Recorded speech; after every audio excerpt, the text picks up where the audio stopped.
Esse vídeo aqui me impactou demais. Você que é mãe de família, pai de família, presta atenção nisso. A gente que não é daqui, a gente fica se perguntando como é que sobrevive aqui? como é que vive aqui, né? Porque assim, não cresce nada, bicho. Eu vou lhe contar aqui. É quente demais, pro cara ver uma água é uma dificuldade grande. E aqui, assim, você acredita em Deus? Acredito.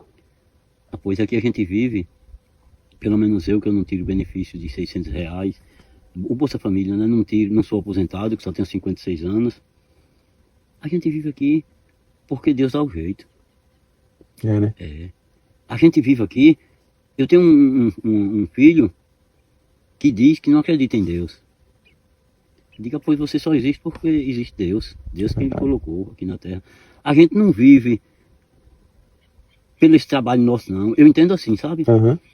Esse trabalho que a gente faz, eu faço o meu, você faz o seu, cada um tem um jeito de se virar.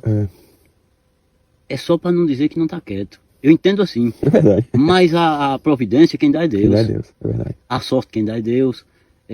Tudo, até o ar que a gente respira é Deus. Então eu quero falar pra você que é pai, que é o pai que provê pra sua família o sustento, carrega o peso dessa responsabilidade de cumprir todas as necessidades do seu lar. Você também que é mãe, tão preocupada, responsável, trabalhadora, né, que quer dar o digno pros seus filhos. É o Senhor que dá tudo. Eu sei que isso é mistério, não é fácil acreditar. Nós somos muito tendenciosos a achar que se nós temos alguma coisa foi graças aos nossos esforços, mas não é. Não é. É tudo por graça de Deus. Por isso você precisa consagrar a sua vida ao Senhor, porque diante do seu mínimo esforço e confiança, Deus vai superabundar, Deus vai dar além do que você precisa. Observe os lírios do campo.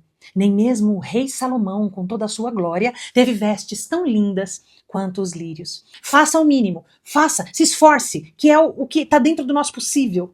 Mas o resto é Ele quem faz. E é importante que a gente reconheça isso, que a gente dê crédito ao verdadeiro autor da abundância.